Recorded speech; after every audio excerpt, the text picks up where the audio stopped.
Welcome everyone. My name is Tomasz Pęczek and I want to talk to you about architecture and practices for real-time web applications based on ASP.NET Core. I will be showing you some code during this presentation. Don't focus on it, don't try to read it. If you are interested, I will give you a link at the end. You can find all that code there. Here is just the background. This is also not my only talk about real-time web applications based on ASP.NET Core. I have a second one. It can be found on YouTube, and it's more like a prequel to this one. In that second talk, I go into low-level details of some of the real-time technologies we have available as ASP.NET Core developers. WebSockets, server-send events, signaler, and webpush. In this talk, on top of those technologies and webhooks, because it's also quite popular, important in this space, I want to show you an opinionated architecture for a real-time application based on ASP.NET Core and how you can evolve that application once you hit typical issues, typical problems. But before I go there, I want to show you the key highlights of all those technologies so we all start from the same place. So WebSockets, probably the most well-known real-time technology of the web. It's supported by all major browsers, implemented in all relevant server-side stacks. It works by establishing an HTTP connection between the client and the server, and then upgrading that connection into a WebSocket connection. That's a binary connection over TCP/IP. It enables you to send binary messages in both directions. So it's a one-stop shop for all your potential real-time needs. The price for that is complexity. That low-level nature of WebSocket protocol is usually visible in the APIs. So putting your business logic on top of it is a little bit more challenging. Server-send events, a little bit lesser known than WebSockets. That's probably because it's not supported by all major browsers. Once the Chromium-based Edge will hit the mainstream, then it will be supported by all major browsers. It also has a little bit lesser capabilities than what WebSockets gives us, because it's entirely based on an HTTP connection. Once that connection is established between the client and the server, only server can send informations back to the client. That's the nature of HTTP. Additional limitation is that those messages has to be text-based. But at price of those limitations, what you are given is the most performant real-time native transport for the web. This is why actually server-send events are growing in popularity those days, mostly in IoT space. There, the communication is often in one direction and performance is crucial. Signaler, a go-to choice for ASP.NET Core developers.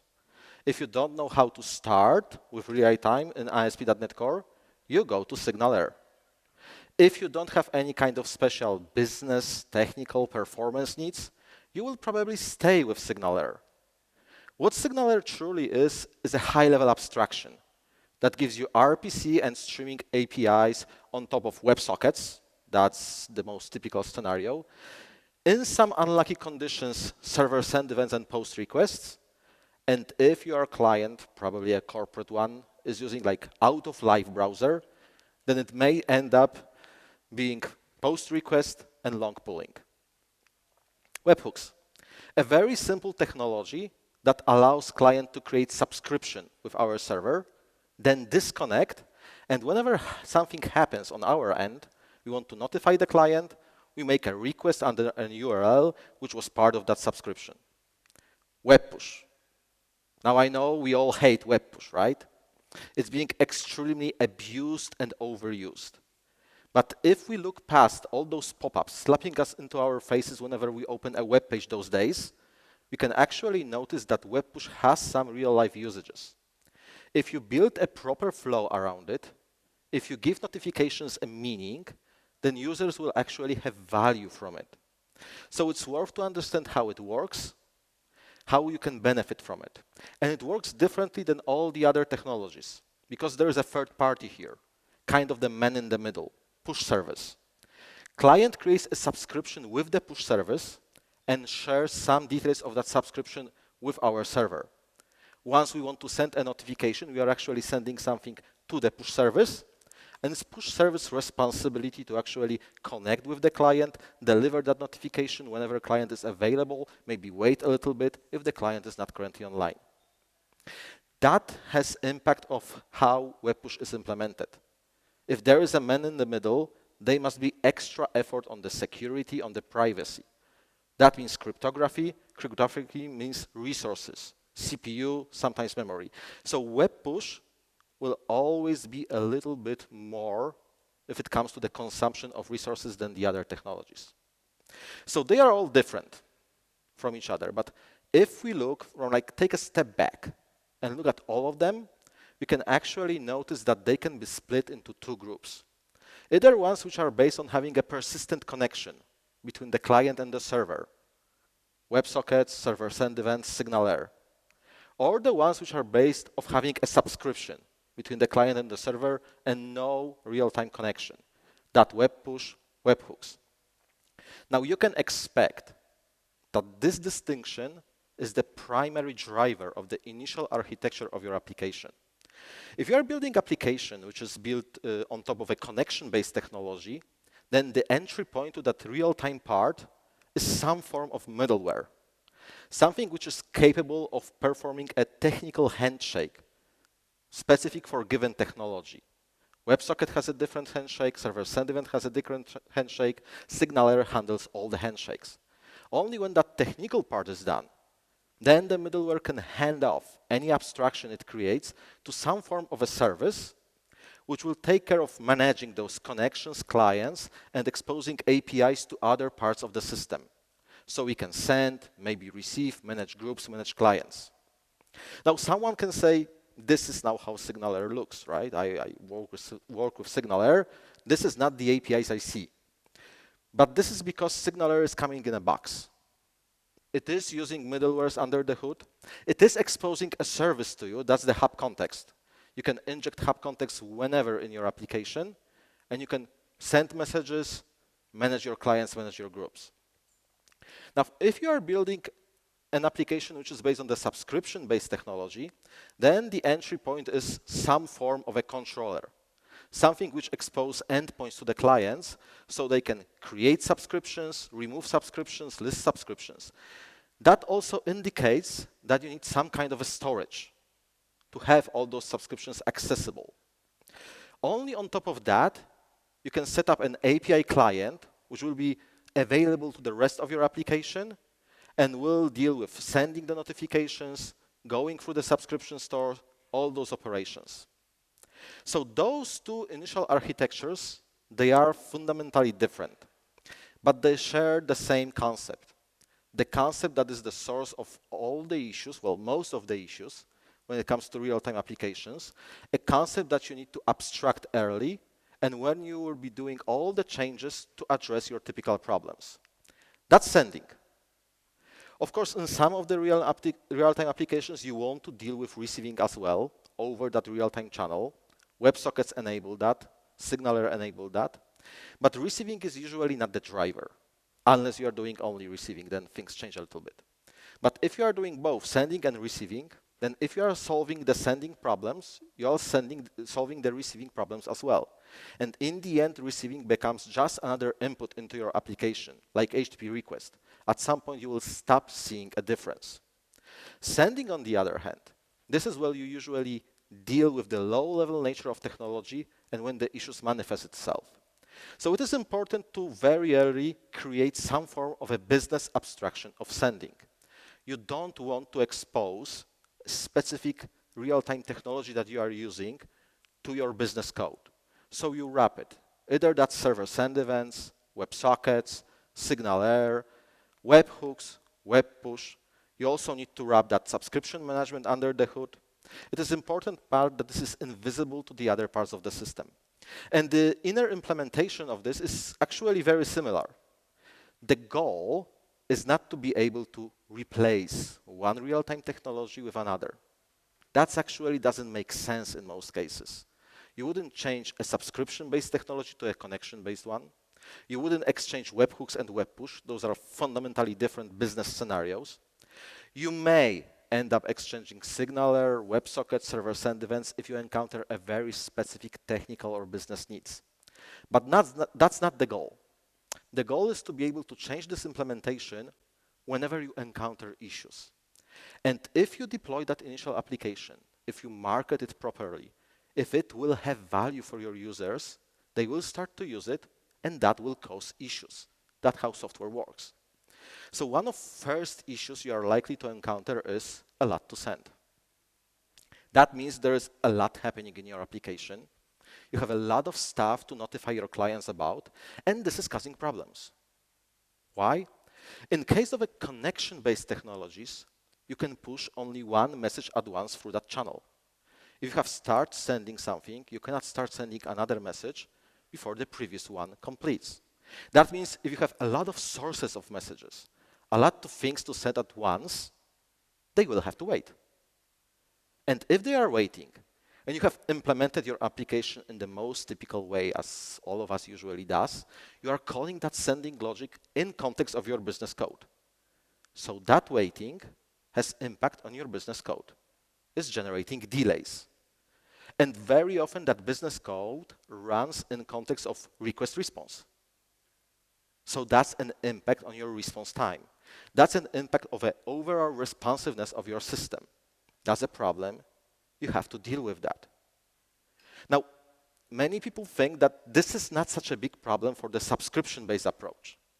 In theory, we can make as many parallel requests as we want to a specific server. But that's not real life. In real life, that server has a limits. And most likely, we are not the only one hitting it. So at some point, it will throttle us. It will give us an error response stating that we have to wait. This is, again, a delay that will impact our system, that will impact our business process. So how to deal with those delays? What many people often do when they are hit with this problem is go fire and forget. If I can forget about doing something, I don't have to wait, I don't have a problem. But this is kind of a Pandora box. Once I do that, I'm kind of losing control. I no longer have power to orchestrate. If I have to wait, if I have to retry, if I in any way depend on order, then I'm screwed. So there are better solutions than doing fire and forget when you have a highly performant producer and a consumer which has some kind of delay, some kind of limits that it cannot go through. Queues. We can introduce queue in our initial architecture to solve the problem, to decouple the actual trigger to send from actual sending.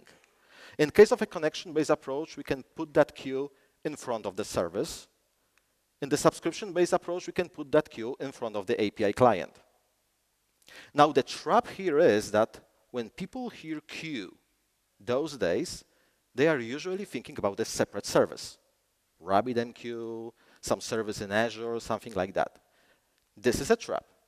First of all, it costs money, right? You have to either buy infrastructure, pay for another service. You have more complicated DevOps scenario. But what is more important, it costs you latency. If you are thinking about real time, you want to stay in memory as long as possible. If you are start breaching different scopes, different borders, you are losing time. So yes, you might end up growing to the point when you will need a queue as a separate service, and then you need to be aware that you are not real time anymore.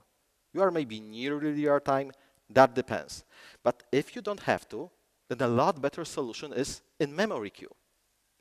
That gives you that one aspect of the queue that you truly need in this case, decoupling. You can change that sending abstraction in enqueuing a message. That's fast. That doesn't generate any delay on your business code. That doesn't impact your sending code. It still can go as fast as it can depending on that pipe you have. So that's a good solution. That, of course, introduces more complexity. Complexity is the price for every improvement we usually make to our application. In this case, this complexity is a new part of our architecture, a kind of a service, a dequeuer, something that we need to have to operate over that queue. It takes all those new responsibilities, retries, dealing with errors, dealing with delays, maybe some dead letter stuff, depends on our needs. It also has to deal with the pre-existing complexity of using a specific server's technology for doing the real-time operations. So servers and events, WebSockets, SignalAir, this all goes here. The same comes for WebSockets and WebPush, which can become even more complicated in this scenario. That previous service could have any scoping we wanted to. The DQR, we need to treat it as a singleton. That's what it is. Because in context of ASP.NET Core, it has to be a hosted service. That's the only way to have something that is there for the entire lifetime of your application. That's always a singleton. And some storage technologies don't like to be used in context of singleton. Entity Framework is a shining example. Having DB context living for the entire lifetime of your application, that's asking for troubles. So when you are moving, you need to consider what are the requirements of the other technologies you are using. But when you deal with that, when you deal with this part of complexity, you will probably solve a lot to send problem, and you will probably encounter a different problem, a lot of clients. That's potentially a nice problem to have, right? There is a lot of people using your application. We kind of want that, but we have to deal with that as well. Why this is a problem? In case of a connection-based applications, every active client means a persistent connection to our system. That means resources, sockets, CPU, memory. Those are limited. A single instance can handle only as much. In case of subscription-based technology, we have an ever-growing storage of subscriptions. Now, the storage itself is probably not a problem. It's cheap those days. Accessing the storage, that's a completely different story. We need to be able to quickly find a specific subscription if you are sending to a specific client, or, which is usually even harder to do, we need to be able to efficiently process our entire storage of subscriptions if we are doing broadcast. That can potentially take a lot of time, a lot of resources, and reflect poorly on our system performance. Code tricks can only take us that far in this situation. At some point, we will have to scale out. And those days, we all already know how to scale out, right? We take a container. That's what we do. We go to the cloud and build a cluster. That's our default approach. That's for most of us what the cloud usually is. Our containers or somebody else's Kubernetes cluster. Perfect. Does it solve the problem? For the connection-based approach, yes. If the reason to send a message to the client happens always on the same instance that the client is connected to, and you are not doing broadcasts. If one of those two conditions is not met, and that happens often, you need to sacrifice a little bit of your real time, because you will have to communicate between instances for one of those two reasons. This, in case of real-time technologies, is usually called a backplan.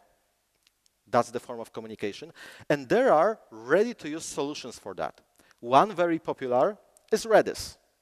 That's because Redis is cheap, it's available in almost every cloud, and what is most important, it has a very nice, efficient PubSub implementation. And that PubSub is what we want. We want to change, again, that sending code to actually publish something to Redis. And at the same time, we want to subscribe to a Redis channel. Whatever we receive, we want to put into our internal queue and then send it. And that's, of course, the simpler scenario. Because complexity, as usually, it has to grow. This is a broadcast. Doing broadcast in this approach is simple. Whatever comes from Redis, we push to all the connected clients. Dealing with messages to specific clients is more complicated. You either would have to have a channel for every client that is connected to the system. That won't scale.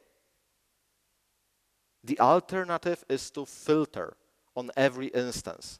You actually receive all the messages from the Redis. You just quickly discard the ones which are not meant for the clients connected to your particular instance. That's, again, new complexity that you have to address. Does it solve the problem? Yes. It's the most efficient solution. The question here is mainly about that default path of thinking, containers cluster. There are different clouds out there that have different options. We are talking ASP.NET Core, so you might be thinking Azure. That's like the most default cloud for ASP.NET Core. And Azure has different services that gives us the same capabilities. For example, app service. App service in an auto-scaling plan may be a good alternative to that default approach of containers, Kubernetes. In many situations, I have seen this being better in terms of actual money than Kubernetes. But this is not a rule of thumb. You need to measure, you need to evaluate both the price for actually using the service, the price of gaining new skills. Managing Kubernetes is a little bit different scenario than configuring an auto-scaling plan in Azure App Service. So it all depends what you need. But you need to remember you have options. Don't go the default path. Choose the one best for you. If you are using Signaler, you even have more options. You have Azure Signaler services.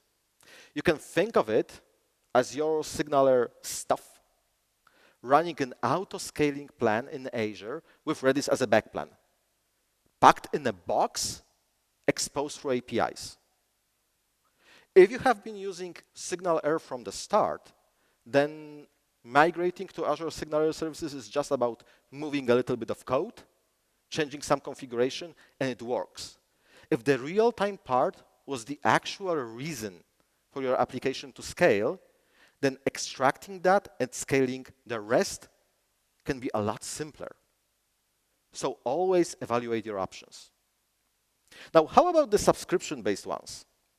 Does the cluster helps there? A little bit. The most challenging problem there was a huge amount of subscriptions, a big storage to process if you are doing a broadcast. That problem is still there. If you are doing a broadcast, a single instance will have to deal with all of those subscriptions. That will take time.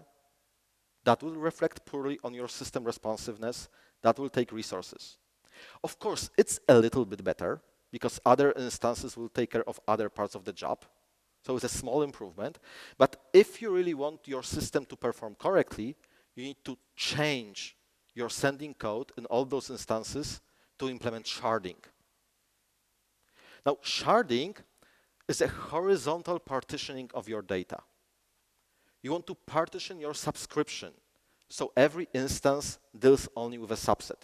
You can do that within a single database. You can do that within multiple databases. That depends on your needs, on your capabilities.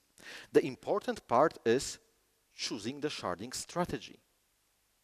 And there are two general approaches to sharding strategies those days. Either one based on some kind of a key and an algorithm that enables you to quickly identify shard based on that key, and the other approach which is based on ranges. You have some kind of a value which nicely falls into ranges that defines your shards. Here what we care about is primarily ranges, the simplest ranges you can think of it.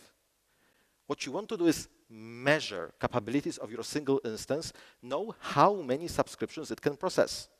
Let's say it's 1,000, like straight from the ceiling, right? That means your shards needs to be a size of 1,000. That's the new complexity for your controller, for the part that manages those subscriptions. It needs to be able to manage sharding. It needs to be able to create new shard whenever you are running out of space in the existing ones. It needs to be able to balance shards. Whenever a subscription is removed from the existing shard, it later needs to be added to one of them, so it all stays balanced. This way you can have as many instances as you have shards. Your broadcast will be efficient. At the same time, you still need to be able to quickly identify a specific subscription. If you are sending to a specific client, you need some kind of a key. if you do the sharding management properly, then that key can actually be an index. If you keep the index of the subscription with the client, you can quickly identify the proper shard and define the proper instance. Does it solve the problem? Yes. Is it efficient? Well, that depends. That depends on how your application is working. If what you do primarily are broadcasts, then yes, this is nice. If the balance shifts toward sending messages to single specific clients, then not so much. You cannot quickly spin up instances if you are about to do a broadcast. That's very hard to implement. That probably won't work efficiently. So you have to maintain all those instances all the time. That means if you are not doing so many broadcasts, you will have unutilized resources. Unutilized resources means lost money. So can we aim for that holy grail of auto-scaling in case of the subscription-based approach? Well, let's reconsider the requirements. We have fairly small logic, making an HTTP request somewhere, either a client server, either a push service. We don't require any state. We need to be able to react to triggers, maybe queue, maybe something else. We need to be able to access the storage to get the subscription. If you look at those requirements with a clean head, you may end up with this approach. Functions. You can try to implement a function that will actually deal with sending the notifications. This how a sample function for sending web push can look like. As I said, don't focus on the code. So this will work. Will it solve the problem? Well, you already know it won't, because it's dealing with all the subscriptions inside, right? So that's, again, high on resources consumption, takes a lot of time. But Azure Functions gives us some unique tools. Durable functions.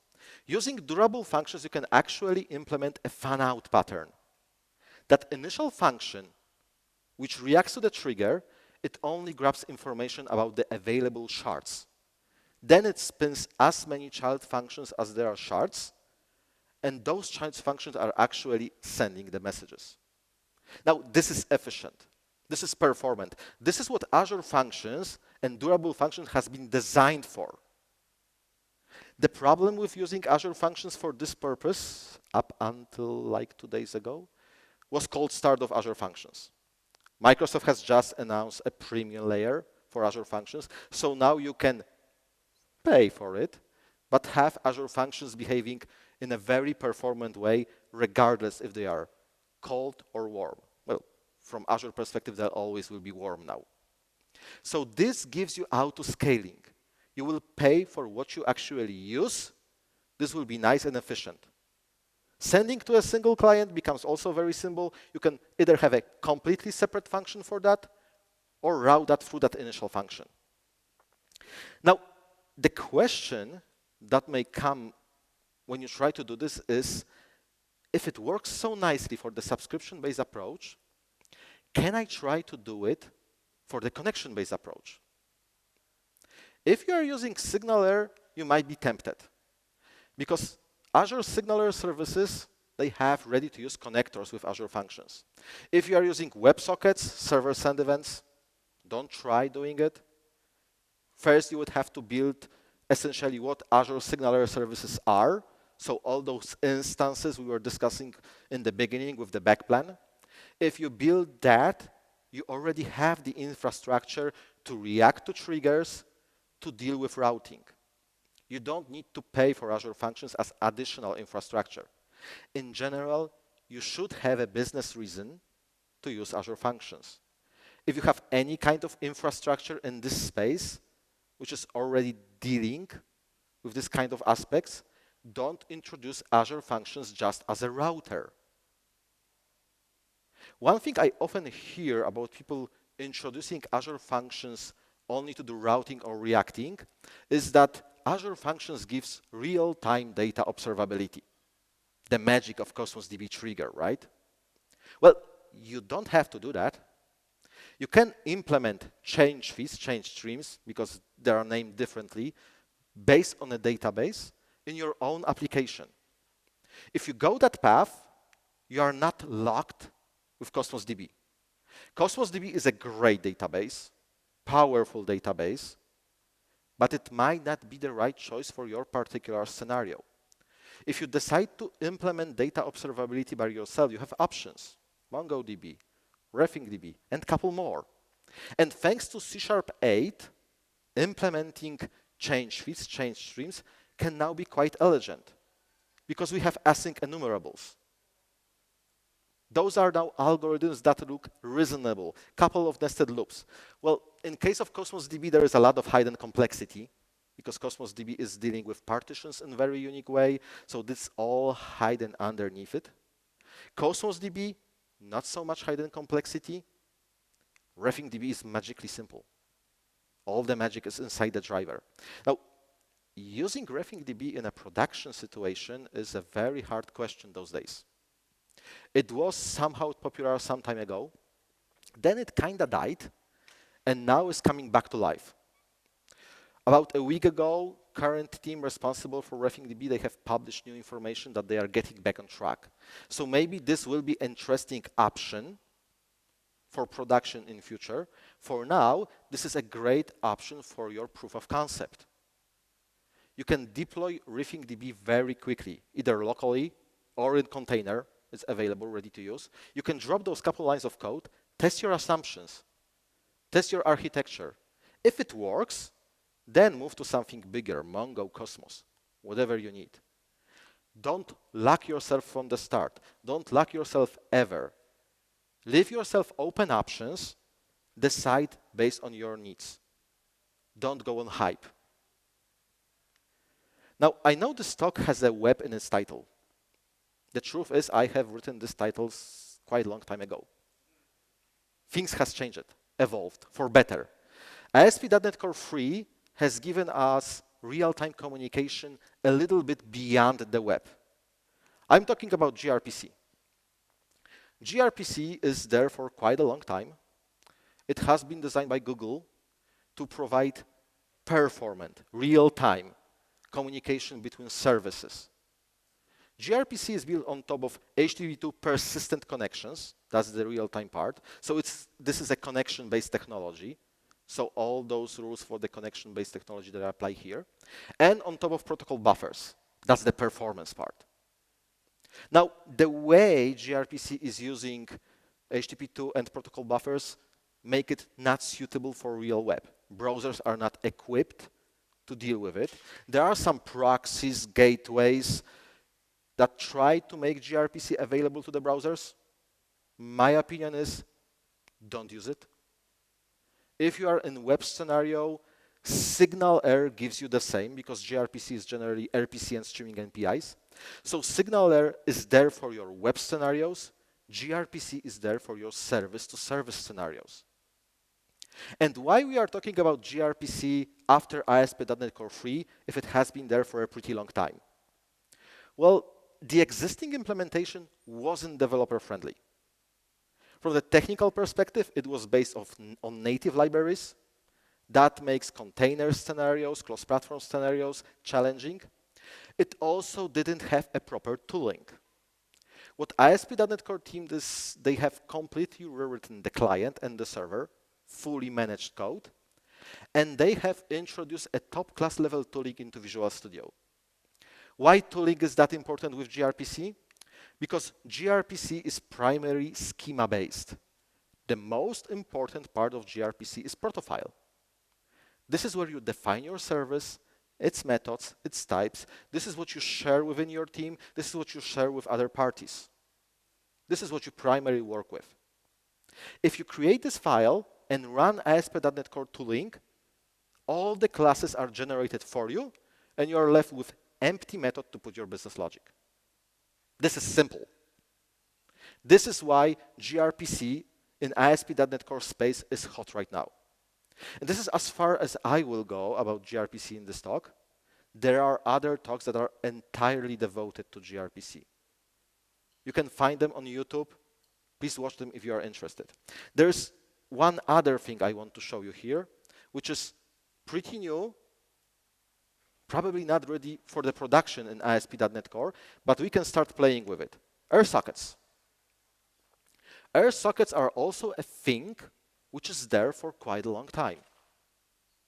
Currently quite popular in Java space. This is a real-time technology based on persistent connections, again to communicate between services.